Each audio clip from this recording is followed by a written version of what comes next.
Selamat pagi Bapak Ibu yang sama-sama Allah kasih. Bersyukur kembali pada hari pertama di akhir bulan Januari. Bersyukur kita telah dituntun dipimpin olehnya selama bulan pertama di tahun 2022 ini.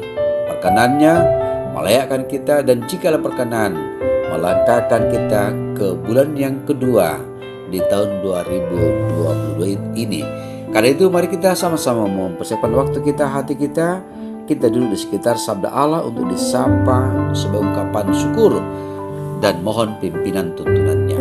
Mari Bapak Ibu berdoa.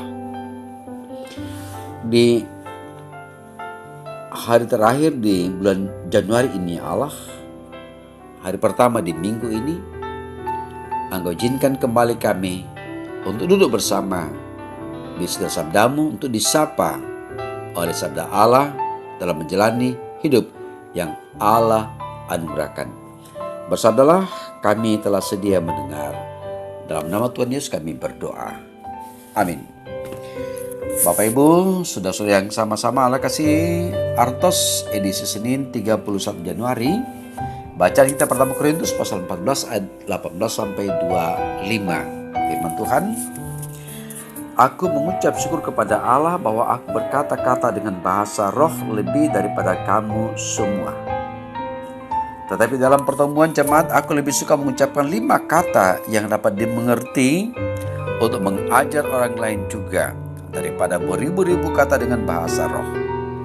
Saudara-saudara, janganlah sama seperti anak-anak dalam pemikiranmu. Jadilah anak-anak dalam kejahatan, tetapi orang dewasa dalam pemikiranmu.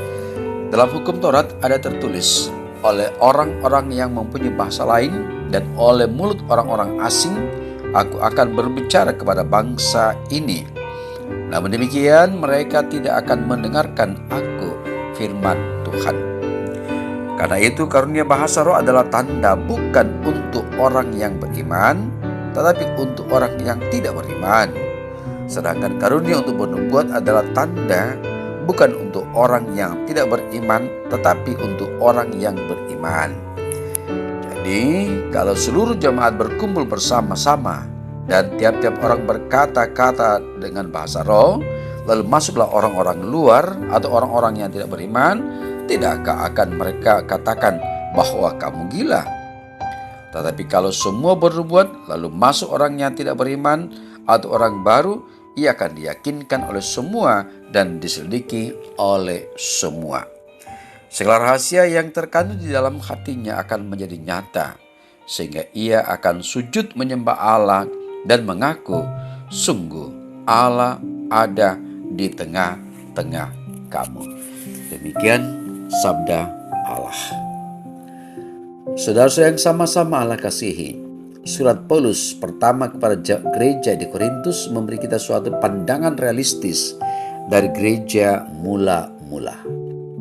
Seperti gereja-gereja masa kini, umat pada abad pertama ini memiliki masalah dan kekurangannya sendiri. Paulus menghadapi berbagai masalah ini secara langsung dalam upaya untuk membuat gereja menjadi saksi yang lebih efektif bagi Yesus Kristus. Gereja di Korintus adalah hasil pekabaran Injil Paulus sendiri. Ia menghabiskan waktu sekitar 18 bulan di kota Korintus. Selama waktu ini ia mengumpulkan sebuah umat percaya yang besar. Pada akhirnya ia pergi melayani ke tempat lain, meninggalkan jemaat ini di bawah pengaturan para tua-tua. Bapak Ibu, saudara yang sama-sama Allah kasihi, perikop kita pada hari ini berbicara masalah yang penting membangun jemaat. Temanya yang penting membangun jemaat. Rupanya praktik penggunaan bahasa roh secara tidak tepat telah meresahkan, bahkan mengancam kehidupan jemaat Korintus. Mereka yang dapat berbahasa roh menjadi sangat percaya diri dan menempatkan diri mereka lebih tinggi dari jemaat lainnya. Mestinya mereka menggunakan bahasa roh itu untuk kepentingan pembangunan jemaat secara holistik. Paulus yang mengamati perkembangan jemaat mengkhawatirkan satu hal, yaitu bahasa roh yang mereka ucapkan di tengah-tengah ibadah tidak bermakna bagi orang lain. tidak membangun, dan bahkan menyebabkan orang luar salah menafsirkan ibadah Kristen. Untuk itu, Paulus menganjurkan agar mereka meminta kepada Tuhan kemampuan menafsirkan karunia berbahasa roh yang mereka terima. Berkat Tuhan bagi seorang anggota jemaat harus diterima dan disyukuri sebagai berkat untuk seluruh anggota jemaat juga. Oleh sebab itu, ungkapan syukur pun seharusnya berasal dari seluruh jemaat. Di ayat 20-23, Paulus mengingatkan agar jemaat waspada terhadap dampak yang ditimbulkan oleh pemanfaatan bahasa roh secara tidak bertanggung jawab. Karenanya Paulus tetap berpendapat bahwa dalam pertemuan-pertemuan jemaat, hendaknya firman Tuhan atau nubuatan Tuhan dijadikan prioritas dan diuraikan secara lebih jelas, sehingga semua orang dibangunkan, dihibur, dan dinasihati untuk hidup lebih benar.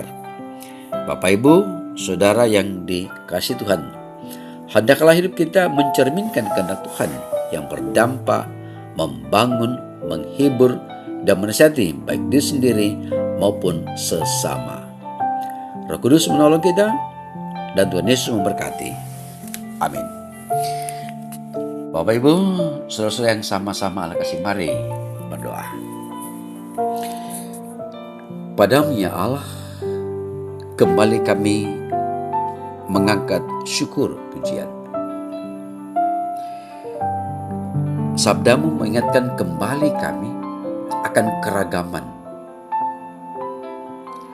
dalam persekutuan, pun pula berkomunikasi. Allah telah mempersiapkan, Allah telah menyiapkan bahasa-bahasa yang komunikatif. Karena itu, lewat sabdam pada hari ini, kami diingatkan bahwa kepelbagaian itu bukan untuk diri sendiri, bukan untuk membangun diri sendiri, tetapi kepelbagaian itu semata-mata untuk membangun kebersamaan satu jemaat Allah yang utuh. Karena itu, dalam berinteraksi dengan sesama, baik di tengah persekutuan, di tengah keluarga, di tengah masyarakat, bahkan di tengah kerukunan, kiranya hikmat daripadamu lah menuntun kami untuk memahami keragaman talenta itu, namun tujuannya satu, yaitu membangun persekutuan, membangun sesama, membangun keluarga, bahkan masyarakat di mana kami ada dan berada. Bapa di surga, kami mendoakan akan anak cucu kami dalam kehidupan mereka, dalam pergaulan mereka, dalam pertumbuhan mereka, dalam pendidikan mereka, dalam mencari pekerjaan, dalam bekerja. Kiranya Tuhan tetap menuntun membimbing mereka, sehingga dalam perkembangan mereka, pertumbuhan mereka, mereka mengalami suatu kepelbagaian, dan dalam kepelbagaian itulah mereka mematangkan diri mereka dalam setiap berinteraksi dan berkomunikasi.